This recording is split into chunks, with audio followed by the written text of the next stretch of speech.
Good to be here and to see all of you out here this morning. I must confess that I am not a morning person, and I have a 4-month-old daughter who has changed my sleeping pattern. So for me to be anywhere at 7 a.m. in the morning means that I must be really motivated. This morning I do indeed have a lot of motivation. In part, I'm motivated by a huge sense of gratitude for the passing of the marriage equality bill. Yes.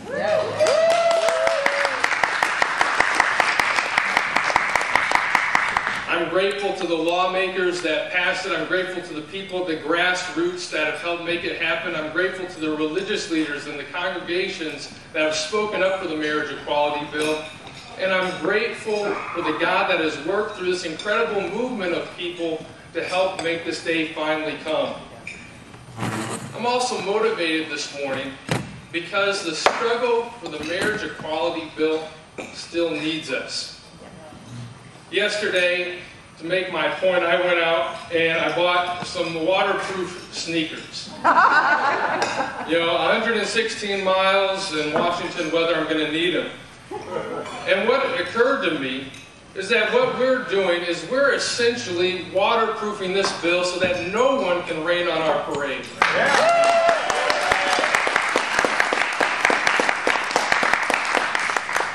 In the name of religion, the opposition is calling for a voter referendum to challenge the bill. Often there's this misperception that faith communities are against marriage equality. We want to set the record straight. We want to let them know that faith communities for a long time have been advocating for marriage equality. Right.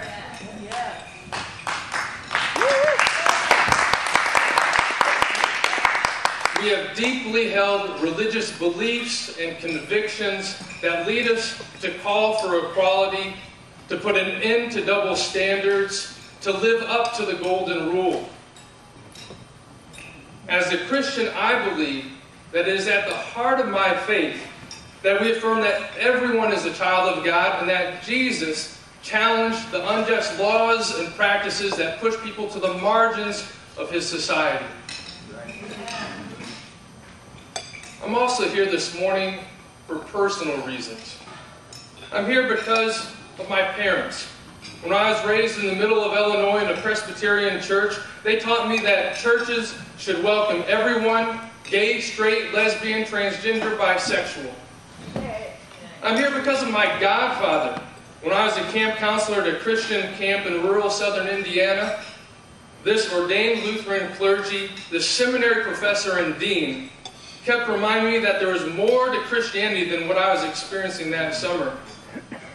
There were Christians out there who didn't reject gay youth, who didn't misinterpret and manipulate the Bible for the ends of bigotry. I'm also here today because of my wife. We got married a few years ago, and I realized that it wasn't long ago that certain states in this country would not have allowed us to marry.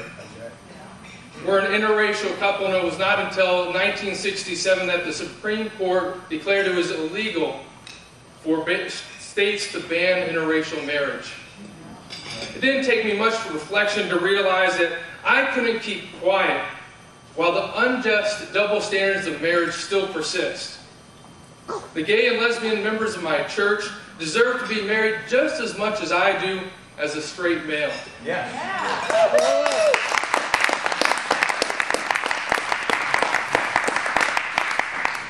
I'm also here this morning because of the Reverend Farley Maxwell. Could Farley raise his hand? Right there, back there.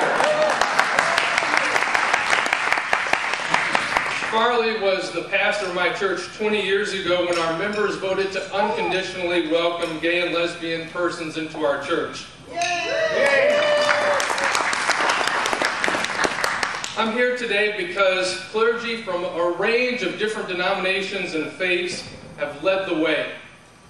Finally, I'm here today because of my daughter. 20 years from now, I want her to live in a country in which every state has freed itself from discriminatory laws. Yes. This is what motivates me today. This is what got me out of my bed ready to go this morning. Amen. Amen.